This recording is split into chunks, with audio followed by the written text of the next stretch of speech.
అత్యుత్తమ ప్లేస్మెంట్స్ తో ఎంఎన్సీ కంపెనీలలో ఉద్యోగమే లక్ష్యమా? ఇంజనీరింగ్ చదవాలనే మీ పిల్లల కలని కేజీ రెడ్డి కాలేజ్ తో నిజం చేసుకోండి. ఇక్కడ ఒకటి కాదు, చాలా స్టేట్స్ 6 states లో ప్రెసిడెంట్స్ మార్చారు. ఇప్పుడు యాక్చువల్లీ టర్మ్ ఎప్పుడు అయిపోయింది. కిషన్ రెడ్డి గారు was stand by for Bandi Sanjay. ఎందుకంటే బీజేపీ ప్రెసిడెంట్కి యూజువల్లీ 2 years to 3 years ఉంటుంది పీరియాడిసిటీ. దాని తర్వాత కొత్తలు తీసుకురాలేదు. కిషన్ రెడ్డి గారిని స్టాప్ గ్యాప్గా తీసుకొచ్చారు. బీజేపీ ఎందుకు చేస్తారు ఇదని అడిగేదానికి, బీజేపీలో పార్టీ ప్రెసిడెంట్ ఇంపార్టెంట్ కాదు. పార్టీ ఒక హెరార్కీ చూడండి, పార్టీ కార్యకర్తలు అన్నట్టుగానే ఇంపార్టెంట్ అన్నమాట. లీడర్లు కాదు పనిచేసేది, కార్యకర్తలు పనిచేస్తారు. లీడర్స్ మోటివేట్ చేస్తారు. మీరు చెప్పిన 2 పేర్లు, ఒకటి రాజా సింగ్, ఇంకోటి ధర్మపురి అరవింద్. ఇద్దరు నాకు చాలా బాగా తెలుసు. రాజా సింగ్ యాటిట్యూడ్ ఏంటంటే ఒక స్లైట్లీ బ్రాష్, అంటే తెలుగులో దాని మీద you should come out the requisite word for that. ముఖాన్ని చెప్పేస్తాడు స్ట్రేట్ అవే. ఈ డిప్లొమాటిక్ బద్దలు కొట్టినట్టుగా మాట్లాడతారు, ఏం హైడ్ చేయరు. దాంతో ఏమైపోతుందంటే ఒక పార్టీని క్యారీ చేసుకొని తీసుకెళ్లాలంటే మీకు అన్ని షేడ్స్ ఆఫ్ ఒపీనియన్ ఉంటుంది పార్టీలో. ఇప్పుడు మీరు బీసీ కులం గురించి చెప్పారు. నా ఇక్కడ కులం కాదు ఇంపార్టెంట్. అట్లంటే రేవంత్ రెడ్డి ముఖ్యమంత్రిగా అందుకున్నారు, కాంగ్రెస్ వాళ్ళు కూడా బీసీ లీడర్ పెట్టాలి కదా, చేయలేదు వాళ్ళు. మినిస్టర్స్లో రేవంత్ రెడ్డి క్యాబినెట్లో ఎంతమంది ఓబీసీస్ ఉన్నారు, ఎంతమంది ఎస్సీలు ఉన్నారు, ఎంతమంది ఎస్టీలు ఉన్నారు. సో అది దట్ ఇస్ లేరు, ఆ ప్రపోర్షన్ అసలు లేరు అనమాట. ఇప్పుడు చేసిన సర్వే ప్రకారం చేస్తే దాంట్లో 2-3 రెడ్డి మంత్రులు ఉండాలి, కానీ ఎంతమంది ఉన్నారో మనకు తెలుసు, ముఖ్యమంత్రితో సహా. బీజేపీ వైపు చూస్తే బీజేపీ పోయిన ఎలక్షన్లో, దట్ ఈస్ లోక్సభ, దానికన్నా ముందు జరిగిన అసెంబ్లీ ఎలక్షన్లో 8 సీట్లు గెలిచారు. బీజేపీ ఓటింగ్ పర్సెంటేజ్ డబుల్ అయింది, 19 నుంచి 35 అయింది లోక్సభకి. ఐ థింక్ ఈవెన్ అసెంబ్లీలో 23% దాకా వచ్చింది ఓట్ పర్సెంటేజ్. వాళ్ళ స్ట్రెంగ్త్ అర్బన్ అగ్లామరేషన్స్ ఉంటుంది యూజువల్లీ. అది కాకుండా మహారాష్ట్ర వైపు ఉన్న కాన్స్టిట్యున్సీలు బీజేపీ కొంచెం స్ట్రాంగ్ ఉన్నారు. అది ఆదిలాబాద్ ఉండొచ్చు, నిజామాబాద్ ఉండొచ్చు. తర్వాత బండి సంజయ్ ఓన్ కాన్స్టిట్యున్సీ అని కరీంనగర్, అది మహారాష్ట్రతో సంబంధం లేదు, కానీ ఆయన పర్సనల్ అపీల్ ఉంది అక్కడ. ఆయనకి ఎన్నో సంవత్సరాల నుంచి కార్పొరేటర్గా ఉన్నారు, సింపతి ఉండే ఆయనతో, అరే ఈయన ఎప్పుడైనా కల్పించాలని చెప్పేసి. దాని తర్వాత మీరు చూస్తే కిషన్ రెడ్డి సికింద్రాబాద్ ఎప్పటి నుంచో బీజేపీ స్ట్రాంగ్ హోల్డ్ ఉండే. బండారు దత్తాత్రేయ గారు కలిసారు అక్కడి నుంచి. దాని ముందు కాంగ్రెస్ వైపు నుంచి మానేమ్మ అంజయ్ గారు సతీమణి, ఆమె కలిసింది అక్కడి నుంచి. చాలా బీజేపీ పట్టు అక్కడ ఉంది కాన్స్టిట్యున్సీ. కానీ చూడండి, అదే టైంలో బీజేపీ సికింద్రాబాద్ గెలిచినా కానీ లోక్సభ అసెంబ్లీ అన్నీ ఓడిపోయారు సికింద్రాబాద్. అది ఎందుకని అడగొచ్చు మీరు. ఒక్కటి కూడా గెలుచుకోలేదు. ఒక్కటి కూడా అంటే 6 నెలల ముందు జరిగిన ఎలక్షన్లో ఒకటి గెలవలేదు. లోక్సభకు వచ్చిన లోక్సభ గెలుచుకున్నారు. సో న్యాచురలీ ఒక ఓటర్ ఏం చూస్తారంటే లోక్సభకి ఎవరిని పంపించారని చూస్తే బీజేపీకి 8 సీట్లు ఇచ్చారు 17 నుంచి. ఓకే, కాంగ్రెస్ కూడా అదే వచ్చింది ఒక టైం, ఎంఐఎంకి వచ్చేసింది టికెట్. ఈ డివిజన్ ఆఫ్ ఓట్స్లో చూస్తే మీరు మేనేజ్మెంట్ ఆఫ్ పార్టీ క్యాడర్ చాలా ఇంపార్టెంట్. మీద రాజస్థాన్ ముఖ్యమంత్రి పేరు అడుగుతాను, మీకు తెలుసండి. రాజస్థాన్ బీజేపీ చీఫ్ పేరు అడుగుతాను, మీకు తెలుసండి.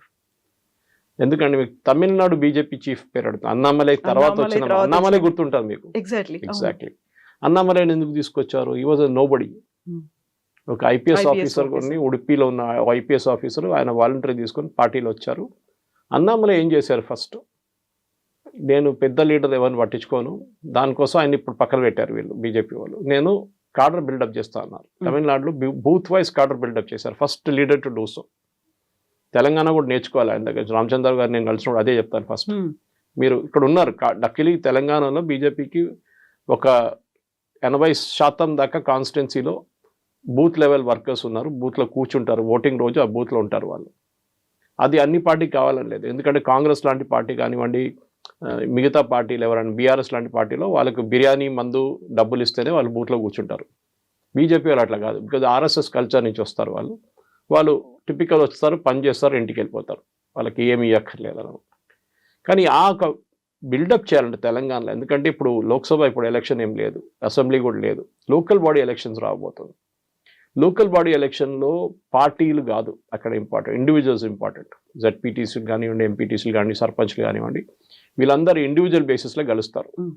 ఏ పార్టీ పవర్లో ఉందో వాళ్ళ వైపు వెళ్తారు వాళ్ళు. బీఆర్ఎస్ ఉన్నప్పుడు అందరూ కేసీఆర్ భజన పాడిండ్రు, కేసీఆర్ కొనుక్కుంటాడు అందరినీ. అప్పుడు ఆ టైంలో ఎవరు ఏ ఇండిపెండెంట్గా కలిసినా కానీ బీఆర్ఎస్లో చేరిపోతాడు. ఇప్పుడు చూడండి అందరు కాంగ్రెస్ వైపు వెళ్తారు. వాళ్ళకి ఏంటంటే డబ్బులు సంపాదించాలి, 10 కాంట్రాక్టులు దొరికితే వాళ్ళ చుట్టాల పేరు మీద ఏదైనా డబ్బులు సంపాదించుకోవచ్చు. ఇదే వాళ్ళ స్ట్రాటజీ. జెడ్పీటీసీలు ఎంపీటీసీలు ఎందుకు అవుతారు? ప్రజలు సేవ చేయడం కాదు వాళ్ళది, మెయిన్గా డబ్బులు సంపాదించడం. అది ఈవెన్ ఎమ్మెల్యే లెవెల్లో కూడా అంతే నడుస్తుంది. మెయిన్గా కాంట్రాక్ట్ మీద కాంట్రాక్ట్, వాళ్ళకి వచ్చే ఎంపీ ఎమ్మెల్యే ఫండ్స్ నుంచి ఏం జరుగుతుందో అది చూసుకుంటారు వాళ్ళు అనమాట. అందరినీ చెప్పట్లేదు, most of them are like that. ఎందుకంటే ఒక ఎలక్షన్కి మీరు 25-30 కోట్లు ఖర్చు పెట్టినప్పుడు మీరు దాని డబ్బులు సంపాదించాలి, 50 సంపాదించాల్సి వస్తుంది మీకు నెక్స్ట్ ఎలక్షన్లో ఖర్చు పెట్టాలంటే. ఎక్కడి నుంచి వస్తుంది మీకు 50 కోట్లు? ఎవరు తెచ్చియరు మీకు, ఎక్కడి నుంచో సంపాదించాలి. సో నేను ఇదంతా ఎందుకు చెప్తున్నా అంటే, మీకు ఒక ఎలక్షన్ మిషనరీ నడిపించాలంటే మీకు ఐదర్ పార్టీ ఫండ్స్ ఉండాలి, లేకుంటే ఇండివిజువల్ ఫండ్స్ ఉండాలి. బీజేపీ వైపు గెలిచిన లీడర్లు అందరూ ఇండివిజువల్ లీడర్స్ స్ట్రెంగ్త్గా. ధర్మపురి అరవింద్కి వాళ్ళ ఫాదర్ డి శ్రీనివాస్ టైం నుంచి నిజామాబాద్ వైపు అటువైపు మంచి పట్టు ఉంది. ఇటు ఆదిలాబాద్లో కూడా అంతే బీజేపీ. ఒకసారి సోయం బాపురావు కలిశారు, ఆయన కాంగ్రెస్ నుంచి వచ్చి బీజేపీలో జాయిన్ అయ్యారు, ఎట్లా కలిసారు ఆయనకే తెలియదు. ఈసారి ఆయన రాకపోతే ఓడిపోతారని చెప్పిన ఊహాలు ఉన్నాయి, కానీ అప్పుడు కూడా బీజేపీ కలిశారు. అంటే ఇండివిజువల్, పార్టీ కాదు, ఇండివిజువల్ బేసిస్లో బీజేపీ అక్కడ గెలిచారు అనమాట. కార్యకర్తలు సపోర్ట్ చేస్తారు. ఇప్పుడు మీరు అడగొచ్చు, ఈయన్ని కొత్త ఒక ఆయన తీసుకొచ్చి ఎంపీగా మీరు ఆదిలాబాద్లో పెట్టినప్పుడు కార్యకర్తలు ఆయన కోసం పనిచేస్తారా లేదా అనేది. అది టాప్ నుంచి వస్తుంది ఒక ఇండికేషన్, పని చేయాలని చెప్పేసి పని చేస్తారు. ఓకే, దాంట్లో మీరు చెప్పొచ్చు సంఘ్ వాళ్ళు ఉంటారా లేదా అంటే, సంఘ్ వాళ్ళు యూజువలీ పాలిటిక్స్లో డైరెక్ట్లీ దిగరు. వాళ్ళు జనజాగరణ చేస్తారు. ఎప్పుడు వెళ్ళి బీజేపీకి ఓటేయమని చెప్పారు, ఇండైరెక్ట్గా చెప్తారు వాళ్ళంతే, మంచి పార్టీకి ఓటేయండి అని చెప్తారు. అది కాకుండా మీకు అసెంబ్లీకి వచ్చినప్పుడు ఏమైందంటే, అక్కడ కూడా మీరు చూడండి, అసెంబ్లీలో కూడా ఈవెన్ కామారెడ్డి లాంటి కాన్స్టిట్యున్సీలో 2 ముఖ్యమంత్రులు, అంటే ఒకటి టు బీ అండ్ ఒకటి ఎగ్జిస్టింగ్ ముఖ్యమంత్రిని ఓడిపించిన మనిషి అక్కడ ఉన్నారు, బీజేపీ ఎమ్మెల్యే ఉన్నారు, అందరికి తెలుసు. ఎట్లా గెలిచారండి ఆ సీటు? సో ఆ సీటు గెలిచినప్పుడే ఆ పవర్ తెలిసిపోతుంది, ఇండివిజువల్ పవర్ ఎక్కడ ఉందని చెప్పేసి. పార్టీ ఓటు తీసుకొచ్చారు, ఎస్ తీసుకొచ్చారు. ఇండివిజువల్ ఓటు తీసుకొచ్చారు, కరెక్ట్. బీజేపీకి 8 సీట్లు అసెంబ్లీలో వచ్చింది. ఎట్లా వచ్చిందండి? ఇది కూడా అదే. అప్పుడు సికింద్రాబాద్లో ఎందుకు గెలవలేదండి? మల్కాజిగిరిలో ఈట్ల రాజేందర్ గెలిచారు. Malkajgiri the biggest Lok Sabha constituency in the country. 38 లక్షల ఓటర్స్ ఉన్నారు. ఇప్పుడు 40 లక్షలు అయి ఉంటుంది. ఒక 4 కాన్స్టిట్యున్సీలు చేయొచ్చు లోక్సభ, లేకుంటే 2 చేయొచ్చు మినిమం. ఆ కాన్స్టిట్యున్సీలో కూడా బీజేపీ సీట్లు గెలవలేదు అసెంబ్లీలో. ఎందుకంటే ఇప్పుడు మీరు చెప్తారు ఈట్ల రాజేందర్కి పట్టు ఉంది, మళ్ళీ ఆ పట్టు ఉన్నప్పుడు సీట్లు ఎందుకు గెలవ? అది అఫ్కోర్స్ అసెంబ్లీ ముందు వచ్చింది అనుకోండి, దాని తర్వాత లోక్సభ వచ్చింది.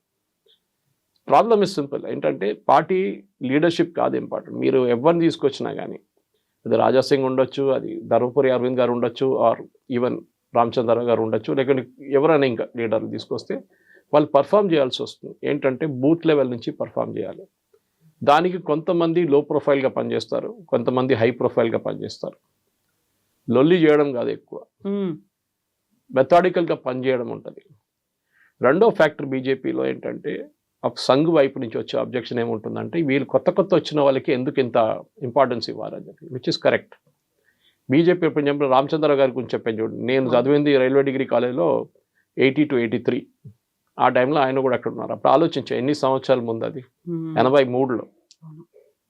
అప్పటి నుంచి పార్టీ కోసం పనిచేస్తున్న మనిషి. 42 years నుంచి వర్క్ చేస్తున్నారు. అంటే ఏబీవీపీ అంటే చాలా మంది అనుకుంటారు బీజేపీ యూత్ వింగ్ అనుకుంటారు, కాదు. ఏబీవీపీ ఇస్ ఆర్ఎస్ఎస్ కా యూత్ వింగ్, చాలా పెద్ద డిఫరెన్స్. బీజేపీది బీజేవైఎం ఉంది. అప్పటి నుంచి పనిచేస్తున్నారు ఉన్నారు. అట్లాంటి మనిషికి మీకు రికగ్నిషన్ ఇవ్వాలన్నా, లేకుంటే మొన్న పార్టీలో వచ్చిన మనిషికి రికగ్నిషన్ ఇవ్వాలి చెప్పండి. అది ఈవెన్ కార్పొరేట్ లెవెల్లో ఉంటుంది. మీరు కార్పొరేట్లో 10, 20, 15 సంవత్సరాలు పనిచేసి 20 సంవత్సరాలు పనిచేసిన మనుషులు ఉంటారు చాలామంది. సడన్గా బయట నుంచి ఒకటి తీసుకొచ్చి మీకు బాస్గా చేస్తారు. అప్పుడు మీకు ఏమవుతుంది? కోపం వస్తుంది. ఏంటో నేను లేనా, నాకు పని చేయడం రాదా, నేను ఇన్ని సంవత్సరాల నుంచి ఇక్కడ ఉన్నాను, ఎంత లాయల్గా ఉన్నాను, నన్ను మీరు కన్సిడర్ ఎందుకు చేయలేదు? హ్యూమిలియేషన్, సఫకేషన్ అనేది అనిపిస్తుంది. మీరు కూడా రియాక్ట్ చేస్తారు అట్లనే. సేమ్ థింగ్ ధర్మపురి అరవింద్ గారితో నేను రెగ్యులర్గా మాట్లాడుతుంటాను. Very methodical person, data based approach. Press conference ఆయనది లెజెండరీ. బహుశా ఆయన కూడా రూట్లో వచ్చేస్తారు. ప్రాబ్లం ఆయనకున్న ఫ్రస్ట్రేషన్ నేను ఇక్కడ ఓపెన్ కాన్వర్జేషన్ చెప్పాను, చాలా చెప్పారు నాకు. ఓకే, ఆయనకున్న ఫ్రస్ట్రేషన్ ఆయనకుంది. బేసిక్లీ ఏంటంటే బీజేపీ అగ్రెషన్. ఇప్పుడు నిన్న కూడా నేను కొంతమందిని ఒక ఫంక్షన్కి వెళ్తే కలిచాను, చాలామంది వచ్చాను. సురేష్ గారు మీరు వెళ్ళి అన్ని ఛానల్లో మాట్లాడతారు, మీరు బీజేపీ స్పోక్స్ పర్సన్గా ఎందుకు లేరన్నా? నేను చెప్పాను, నేను ఇంకా నుపూర్ శర్మ కావాలనుకుంటలేను, నేను సురేష్ కోచర్లుగానే ఉంటాను. నేను ఏం కావాలంటే నేను వెళ్ళి చెప్పొచ్చు ఏ ఛానల్లో అయినా. కానీ ఒకసారి బీజేపీ స్పోక్స్ పర్సన్ అయితే పార్టీ లైన్ నేను తీసుకోవాల్సి వస్తుంది. పార్టీ లైన్ నుంచి నేను బయటికి వెళ్ళి మాట్లాడలేను. అది నేను I will not agree to it. నాకు నా ఇండిపెండెన్స్ కావాలి. నాకు నా ఫ్రీడమ్ కావాలి, నాకు నా బౌండరీస్ పెద్ద ఉండాలని ఉంది. సరే నేను అట్లనే ఉంటాను అనమాట. సరే పాజిటివ్గా చెప్పి ఇప్పుడు నువ్వు ఈ మాట్లాడుతున్నప్పుడు కూడా క్రిటిసిజం ఉంటుంది. ఈట్ల రాజేందర్ సపోర్టర్స్కి కొంచెం కోపం వస్తుందో, లేకుంటే రాజాసింగ్ సపోర్టర్స్ వస్తుంది. రాజాసింగ్ గారు నేను ఈ ఎలక్షన్గా దీనికన్నా ముందున్న ఎలక్షన్ కలిసినప్పుడు కూడా నాకు ఆయన గెలిచిన తర్వాత రెండో రోజు వెళ్ళి ఆయన మీట్ అయ్యాను అనమాట గోషామహల్ ఆయన ఆఫీస్లో. మీట్ అయితే ఆయన లిస్ట్ తీశారు, బీజేపీ ఒఫీషియల్ సెంట్రల్ లీడర్షిప్ నుంచి వచ్చిన ఒక list, BJP candidates for Telangana అప్పుడు దీనికన్నా ముందున్న అసెంబ్లీ ఎలక్షన్లో. దాంట్లో రాజాసింగ్ పేరు లేదు అని చూపించారు. సురేష్ వచ్చిన ఫస్ట్ లిస్ట్ ఇది, నా పేరు లేదు. గోషామహల్ నుంచి ఇంకో పేరు ఉంది, నేను చెప్పాను నా పేరు ఎవరిదని. దాని తర్వాత నెక్స్ట్ చూపించారు, ఎవరో ఆ పేరు కొట్టేసి రాజాసింగ్ పేరు పెన్తో రాశారు. అది I know top most party leader it is. ఆయన చేసిన పని, ఆయన రాజాసింగ్ని తీసుకొచ్చారు పార్టీలో. దీనికన్నా ముందు మీకు గుర్తుంటుంది, రాజాసింగ్ నుపూర్ శర్మ లాగానే ఒక స్టేట్మెంట్ ఇస్తూ సస్పెండ్ చేశారు BJP. Just before assembly election తీసుకొచ్చారు. రాజాసింగ్ అడ్వాంటేజ్ ఏంటంటే ఆయన కాన్స్టిట్యున్సీలో గోషామహల్, ఎందుకంటే దీనికన్నా ముందు బేగం బజార్గా ఉండేది, కొంచెం మళ్ళీ మారి కాంట్యూర్స్ అంతా మారింది. ఆయన constituency Lodh community, he's from Rajasthan ఈ లోధ్ కమ్యూనిటీ వాళ్ళు రాజాసింగ్ని గెలిపిస్తారు. టీడీపీ నుంచి వచ్చిన మనిషే కదా. సో ఆయన ఇండిపెండెంట్గా నిలబడినా రేపు గెలుస్తారు ఈజీగా, ప్రాబ్లం లేదు ఆయనకి. కానీ ఆయన దాన్ని బయటికి వెళ్ళి ఎంత పర్ఫామ్ చేయగలడు అనేది ఒక పెద్ద క్వశ్చన్ అనమాట. బీజేపీ వాళ్ళ ప్రెజెన్స్ ఎక్స్పాండ్ చేయడానికి చూస్తున్నారు. ముస్లిమ్స్ దగ్గర వెళ్ళట్లని చెప్పట్లేదు నేను, కానీ వాళ్ళ నార్మల్ జై శ్రీరామ్ క్రౌడ్ కన్నా బయటికి వెళ్ళి ఇంకా ఎక్స్ట్రా ఓట్లు తీసుకురావచ్చామని చూస్తున్నాం. మూమెంట్ మీరు రాజాసింగ్ తీసుకొచ్చిన ఏమవుతుందంటే, Raja Singh is a hard core Hindu, there is no apologies ఆయనకి. ఆయన ఉన్న పాలిటిక్స్ ఆయనకు ఉంది. నేను ఇప్పుడు ఇక్కడ చూడండి, మహారాష్ట్రలో చూడండి, మహారాష్ట్రలో రాజ్ ఠాకరే ఉద్ధవ్ ఠాకరే కలిసి ఇప్పుడు ర్యాలీ చేయబోతున్నారు 5వ తారీఖు. ఎందుకంటే మరాఠీ మానూస్ గురించి. కానీ అదే సేమ్ టైం ఆయన రాజ్ ఠాకరే ఏమంటాడు, నేను Hindu not Hindi, I'm total Hindu అని. కానీ ఉద్ధవ్ ఠాకరే చెప్పగలరా? చెప్పలేరు. ఈజ్ అపాలజెటిక్ నౌ, ఆయన ముస్లిం వైపు వెళ్తున్నాడు. కేరళలో చూడండి, సురేష్ గోపి లోక్సభ సీట్ కలిసి మా ఊరు నుంచి, ట్రిచూర్ నుంచి, అక్కడ హిందువులు మినిస్టర్ కూడా ఆయన కోసం ఓట్ వేసిన హిందువులు ఉన్నారు అక్కడ. కానీ హిందూస్ మెజారిటీ లేరు అక్కడ ట్రిచూర్లో లోక్సభ కాన్స్టిట్యున్సీ. దాంట్లో మా అసెంబ్లీ కాన్స్టిట్యున్సీ కూడా వస్తుంది, మా ఇంటి వైపు ఉన్నది. అక్కడ క్రిస్టియన్ ఓటర్స్ ఓట్ చేశారు బీజేపీ. దానికి కారణాలు చాలా ఉన్నాయి. ఒకటి కమ్యూనిస్ట్ వాళ్ళ మీద ఉన్న కోపం కానివ్వండి, కాంగ్రెస్ వాళ్ళ మీద ఉన్న కోపం కానీ, లవ్ జిహాద్ ఇష్యూస్, అక్కడ క్రిస్టియన్ అమ్మాయిలు చాలా కనిపించకుండా పోయారు, దాన్ని ఉన్నాయి. ఇంకోటి అక్కడ ఉన్న క్రిస్టియన్ పాలిటిక్స్ కూడా ఉంటుంది. ఇప్పుడు బీజేపీ ఈ 8 సీట్ల నుంచి లోక్సభ 8 గెలవచ్చండి, దీనికన్నా ఎక్కువ బీజేపీ చేయలేరు. కానీ అసెంబ్లీలో మీరు 8 సీట్లు లోక్సభ గెలిచిన దాని కింద ఒక లోక్సభ సీట్లో 6 సీట్లు పెట్టుకుందాం. అసెంబ్లీ మినిమం 6 నుంచి 7 ఉంటుంది, 6 పెట్టుకుందాం. 8 into 6 48 అసెంబ్లీ సీట్స్ గెలవాలండే బీజేపీ. ఎందుకు 8కే పరిమితం? ఎందుకు 8? అక్కడే మీకు క్యాల్కులేషన్ వచ్చేస్తుంది, మిస్టేక్. బీజేపీ లోకల్ లెవెల్లో ఎక్స్పాండ్ చేయలేకపోతున్నారు. ఇప్పుడు దాకా ఉన్న పార్టీ ప్రెసిడెంట్స్ అందరూ మాట్లాడతారు.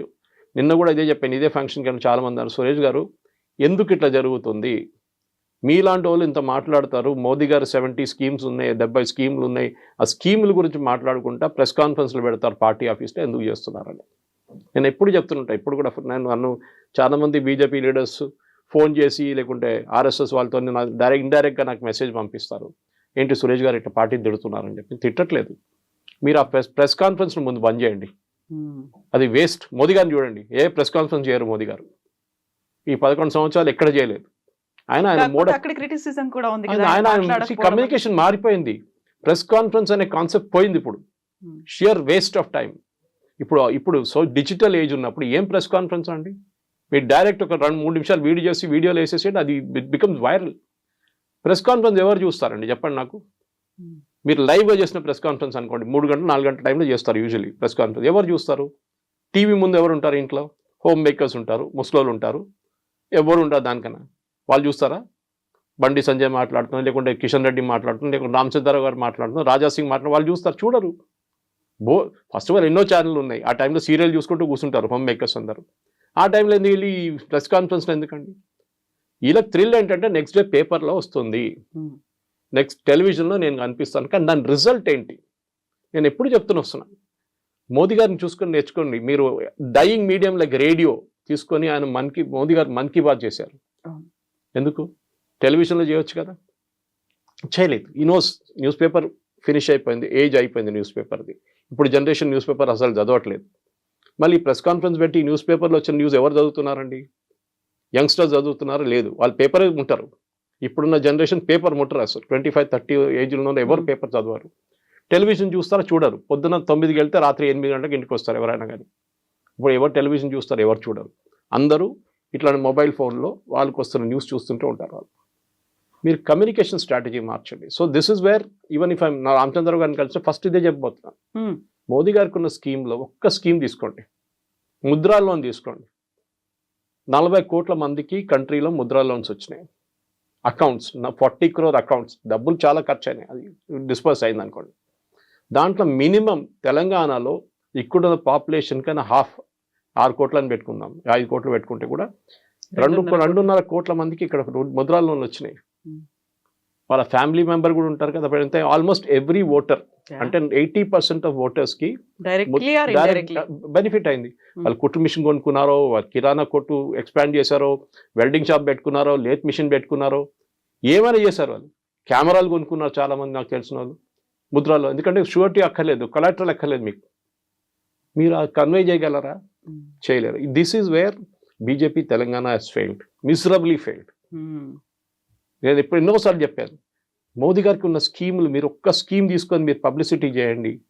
మీరు మాట్లాడకండి, ఆ బెనిఫిషరీని తీసుకొచ్చి కెమెరా ముందు కూర్చొని మాట్లాడిపించండి. They are the real brand ambassadors. వాళ్ళు చెప్తే చాలు మీకు.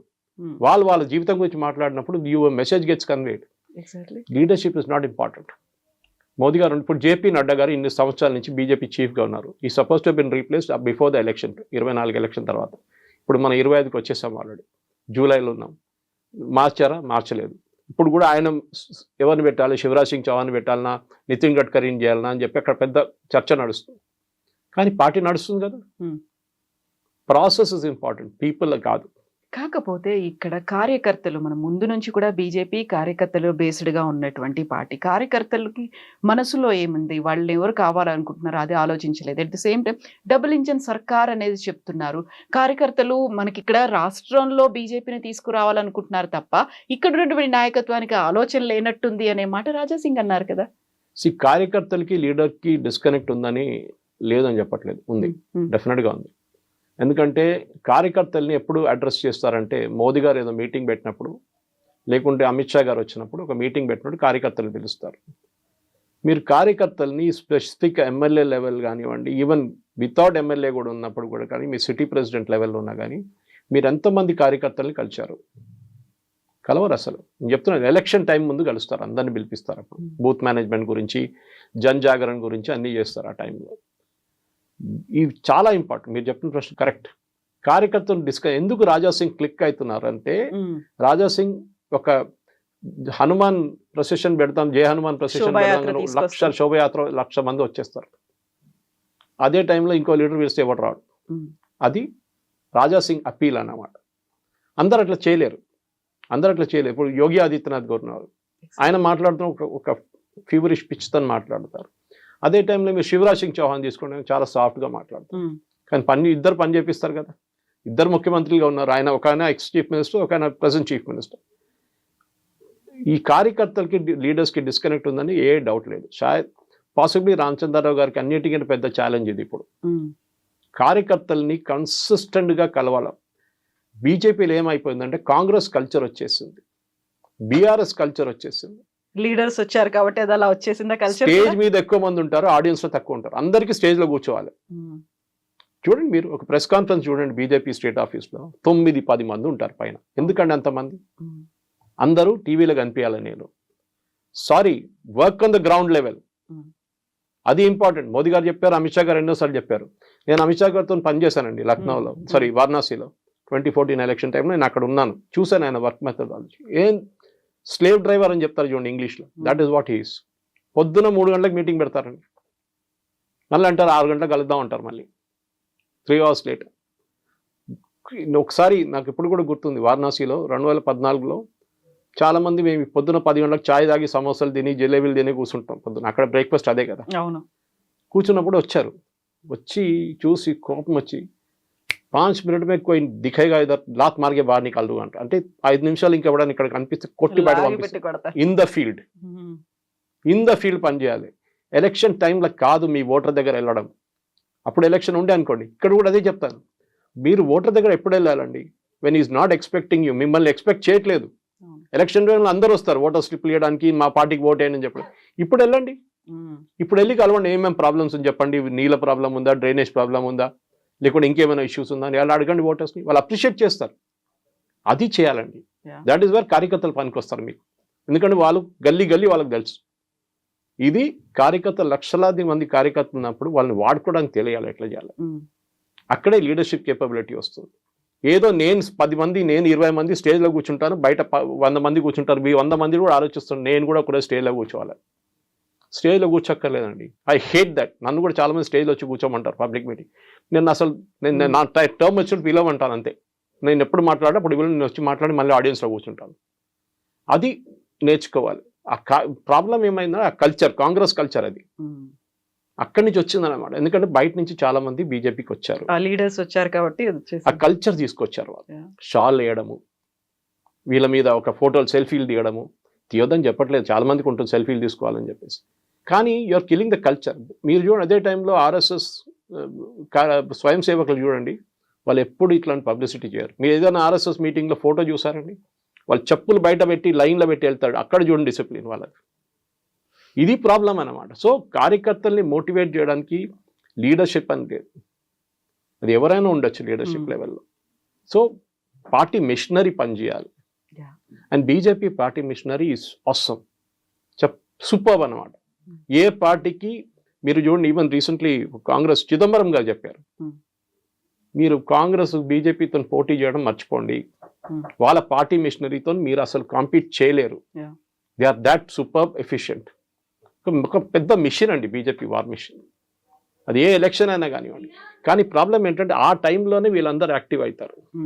అది కాకుండా రామచంద్రరావు గారు లాంటి వాళ్ళు should carry Dharmapuri Arvind everybody, అందరికి ఒక్కొక్క ఇండివిజువల్ ఫ్రీడమ్ ఇచ్చేసేయాలి. మీ ఏరియాలో, మీ డిస్ట్రిక్ట్లో, చుట్టుపక్కల డిస్ట్రిక్ట్లో మీరు ఇన్ఛార్జు. అసెంబ్లీలో అదే చేశారు.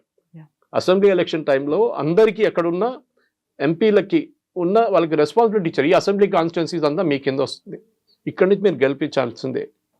అది ఏదైనా కానీ, ఆర్మూర్ కావచ్చు, ఏదైనా కావచ్చు. So you have to win అన్నమాట. సో లీడర్షిప్ అనేది రామచంద్ర గారు ఇంకుంటారు, 3 సంవత్సరాలతో ఆయన పోతారు, కొత్త వాళ్ళు వస్తారు. సో ఈ లీడర్షిప్ కోసం స్టేజ్ మీద కూర్చోవడానికి, నేను పార్టీ ప్రెసిడెంట్ అని చెప్పుకోవడానికి కాదు ఇంపార్టెంట్. మీరు డౌన్ లెవెల్ కార్యకర్తల్ని మోటివేట్ చేయాల్సి వస్తుంది, వాళ్ళతో పని చేయించుకోవాల్సి వస్తుంది. లీడర్స్ కాదు ఇంపార్టెంట్, కార్యకర్తలు ఇంపార్టెంట్.